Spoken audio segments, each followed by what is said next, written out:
Hello friends, రుచికరమైన వంటలు అందించే మీ రుచిరా కిచెన్కి స్వాగతం. రుచికరమైన వంటల్లో ఈరోజు దొండకాయ కర్రీని ఎంతో సింపుల్గా, క్విక్గా, టేస్టీగా ఎలా చేయాలో చూద్దాం.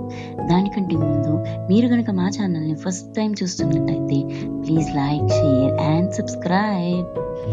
దొండకాయల్ని ముందుగా వాష్ చేసి వాటిని మిడిల్లో కొద్దిగా కట్ చేయండి. ఇందులో మసాలాకి కావాల్సిన ఇంగ్రీడియంట్స్ని చూసేద్దాం. ఆనియన్స్, ఎండుమిర్చి, అల్లం, వెల్లుల్లి అండ్ కొబ్బరి. సో వీటన్నిటిని ఫస్ట్ కొద్దిగా ఆయిల్ వేసి ఆయిల్లో వేయిద్దాం.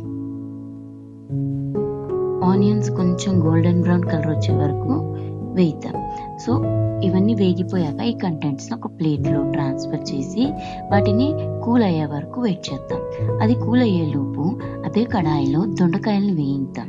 సో దొండకాయలన్నీ వేసేసి ఒక్కసారి స్పూన్తో కలిపేసి మూత పెట్టి పక్కన పెడదాం.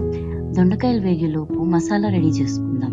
సో మనం చేసిన కంటెంట్స్ని మిక్సర్లోకి ట్రాన్స్ఫర్ చేసి కొద్దిగా సాల్ట్ అండ్ జీలకర్ర యాడ్ చేసి వాటిని ఫైన్ పేస్ట్కి గ్రైండ్ చేయండి. చేసిన తర్వాత ఈలోపు దొండకాయలు వేగుంటాయి కదా, దాంట్లో కొద్దిగా పసుపు అండ్ మనం ఏదైతే మసాలా గ్రైండ్ చేసుకున్నామో అది రెండు వేసి ఒకసారి మళ్ళీ స్పూన్ తోటి మొత్తం కూరని కింద నుంచి పైకి కలపండి. ఆ మసాలాని అండ్ దొండకాయల్ని ఒక 10 minutes పాటు కలిపి కుక్ చేయండి. సో మూత పెట్టేసి ఒక 10 minutes వదిలేసేయండి. ఆ తర్వాత మీరు మూత తీసి చూడండి. దాని స్మెల్, టేస్ట్ అసలు రైస్లో కలుపుకు తింటే సూపర్గా ఉంటుంది.